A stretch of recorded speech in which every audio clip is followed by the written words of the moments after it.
लेकिन ट्रंप के लिए चौंकाने वाली खबर यह आई जो ये साबित करती है ईरान पर हमले को लेकर अब अमेरिका फंसता जा रहा है। उसे सहयोगियों का साथ नहीं मिल पा रहा। ब्रिटेन, स्पेन और जर्मनी ने जंग में शामिल होने से इनकार कर दिया। नाटो महासचिव ने भी कह दिया कि वो जंग में नहीं उतरेंगे।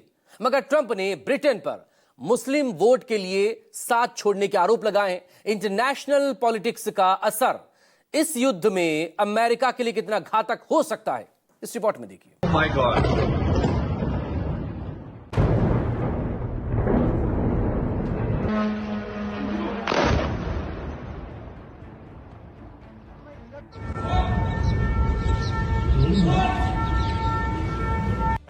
अमेरिका और ईरान में जंग से मिडिल ईस्ट में भयंकर तबाही का मंजर दिख रहा है।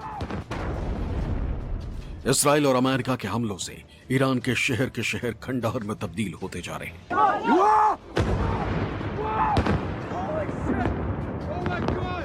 तो वहीं ईरान पूरी ताकत से इसराइल और खाड़ी देशों में अमेरिकी ठिकानों को निशाना बना रहा है। ईरान के मिसाइल और ड्रोन हमलों की भयावहता से अमेरिका और नेटो में भी फूट पड़ गई। ब्रिटेन, स्पेन और जर्मनी ने जंग में शामिल नहीं होने का ऐलान किया।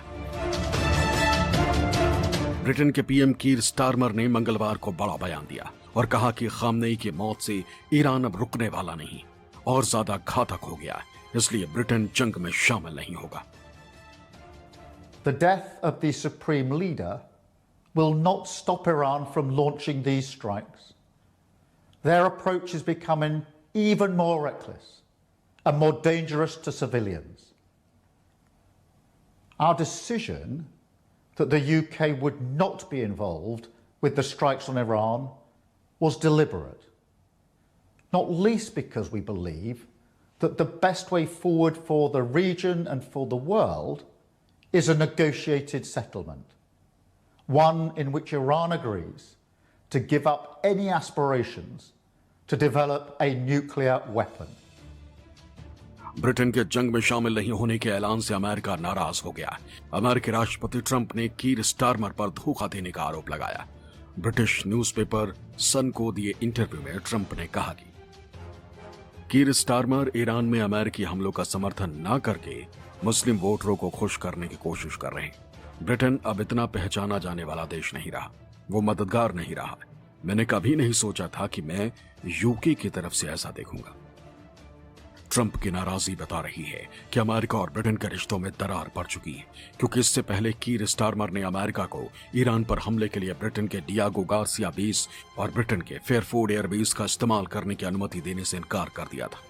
हालांकि बाद में कीर स्टारमर ने कहा कि वो यूएस को खास और सीमित डिफेंसिव मकसद के लिए ब्रिटिश बेस इस्तेमाल करने देंगे। मगर ट्रंप ब्रिटेन के फैसले से नाराज चल रहे हैं।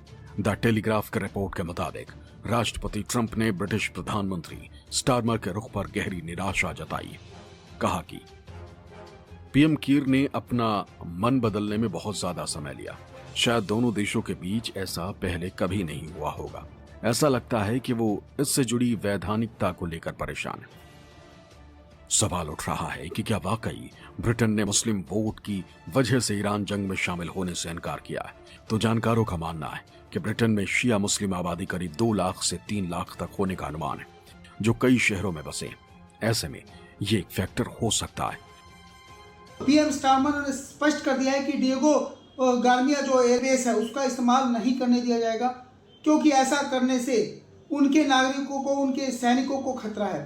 क्योंकि ईरानी जो IRGC है लगातार हमले तेज कर रही है। जो भी मुल्क अमेरिका के साथ खड़ा है उनके सैनिकों पर, उनके जो मिलिट्री बेस है उन पर हमले किए जा रहे हैं, उनके नागरिकों पर हमले किए जा रहे हैं। तो ऐसे में उस खतरे को भांपते हुए जो है ब्रिटेन ने वापसी की है। और खासकर बता दूं मैं, स्पेन और जर्मनी भी अब कहीं ना कहीं इसी कारण पीछे हट रही है। तो मतलब साफ है कि कई देश इस मामले में अभी वेट एंड वॉच की स्थिति में रहेंगे। लेकिन ब्रिटेन ही नहीं बल्कि स्पेन के पीएम पेड्रो सांचेज ने ईरान पर हमलों के लिए स्पेनिश सैन्य अड्डों के इस्तेमाल पर रोक लगा दी। तो वहीं जर्मनी ने कहा है कि वो सीधी जंग में नहीं उतरेगा, लेकिन खाड़ी में डिफेंसिव एक्शन में साथियों की मदद करेगा। मगर ट्रंप कहीं नाराज ना हो जाएं, इसलिए जर्मनी के चांसलर फ्रेडरिक मर्ज सीधे ट्रंप से मिलने व्हाइट हाउस पहुंचे। अमेरिका ईरान युद्ध के बीच फ्रेडरिक मर्ज पहले नेता हैं जो ट्रंप से मिले। व्हाइट हाउस में जर्मनी के चांसलर और ट्रंप के बीच मुलाकात हुई। इस बीच नेटो महासचिव मार्क रूट का बयान भी सामने आया है। मार्क रूट ने कहा कि नेटो का इस जंग में उतरने का कोई प्लान नहीं। Is clearly a campaign led by the Americans and the Israelis. But what we are seeing now is that when it comes to NATO allies, but also friends in the region, which are now under indiscriminate attacks. मतलब साफ है कि Iran के खिलाफ जंग में NATO देशों ने अमेरिका से दूरी बना ली है, क्योंकि उन्हें लग रहा है कि ये इजराइल और अमेरिका का ही आपसी मामला है, जिसमें वो ईरान से नाराजगी भी मोल नहीं लेना चाहते, शिया मुस्लिमों को भी नाराज नहीं करना चाहते।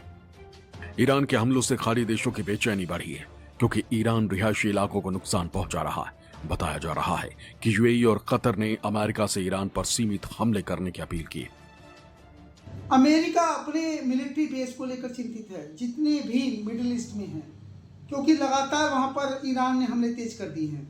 और सबसे बड़ी बात यह है कि जिस प्रकार से ईरान हमले तेज कर रहा है और उसके बावजूद जिस प्रकार से अमेरिका साउथ कोरिया से थार को लाकर जो है मिडिल ईस्ट में स्थापित कर रहा है, तो मतलब साफ है कि इस समय पे अमेरिका पूरी तरह से दबाव की स्थिति में है। खामनेई के मौत के बाद जिस तरह ईरान ने इजराइल, अमेरिका और खाड़ी देशों पर पलटवार किया है, वो ईरान के पास आखिरी चारा है, क्योंकि वो अकेला है और इसी तरह वो अमेरिका पर जंग रोकने का दबाव बना सकता है। मगर जिस तरह अमेरिका के सहयोगी उससे जंग में छिटक रहे हैं, उससे अमेरिकी दादागिरी के खिलाफ दुनिया का रुख भी बदल रहा है। दिल्ली से संजीव त्रिवेदी की रिपोर्ट, न्यूज़ 24।